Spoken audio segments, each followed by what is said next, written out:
Mana? Mana? Aduh! Assalamualaikum warahmatullahi wabarakatuh. Perkenalkan, nama saya Alvito Hidayat Saputra dari Teknologi Rekayasa Perancangan Mekanik Universitas Jember. Di video kali ini saya akan membahas mengenai viskositas. Apa sih viskositas itu? Viskositas atau disebut juga kekentalan adalah tingkat ketahanan suatu fluida terhadap tegangan yang diterimanya. Viskositas itu disebabkan oleh adanya gaya kohesi antar partikel fluida. Gaya kohesi adalah gaya tarik antar partikel sejenis. Semakin tinggi viskositas fluida, semakin lama gerakan suatu benda di dalam fluida tersebut. Dan sebaliknya, semakin rendah viskositas fluida, maka semakin cepat gerakan suatu benda di dalam fluida.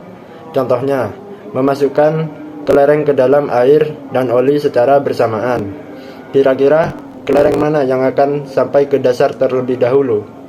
Yang pasti, kelereng yang dimasukkan ke dalam air yang akan sampai ke dasar terlebih dahulu. Nah, dalam viskositas itu sendiri, terdapat 3 faktor yang mempengaruhinya, yaitu yang pertama ada suhu.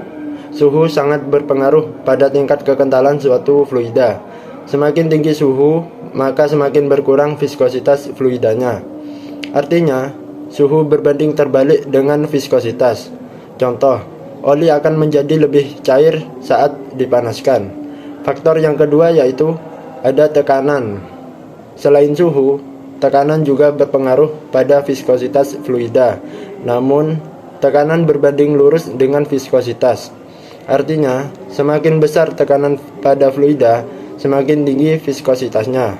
Sebaliknya, semakin kecil tekanan suatu fluida, semakin rendah viskositasnya. Faktor yang terakhir itu ada penambahan suatu materi.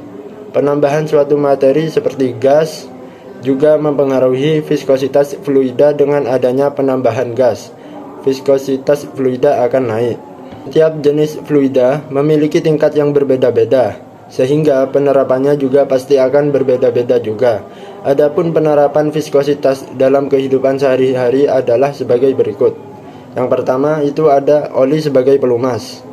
Oli merupakan zat pelumas yang biasa digunakan pada kendaraan bermotor.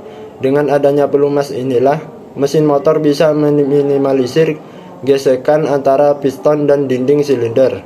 Semakin lama digunakan, tingkat kekentalan oli akan berkurang.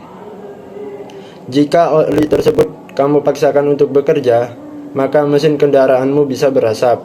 Karena daya pelumas oli semakin berkurang seiring berkurangnya viskositas. Yang kedua itu ada minyak goreng. Jika dibandingkan dengan air, minyak goreng tentu memiliki tekstur yang lebih kental. Saat minyak kamu gunakan untuk memasak, pasti tingkat kekentalannya akan berkurang. Jika kekentalan minyak berkurang, maka daya pakainya juga tidak akan maksimal. Nah, itulah penjelasan singkat mengenai viskositas. Mohon maaf apabila terdapat kesalahan dan kekurangan.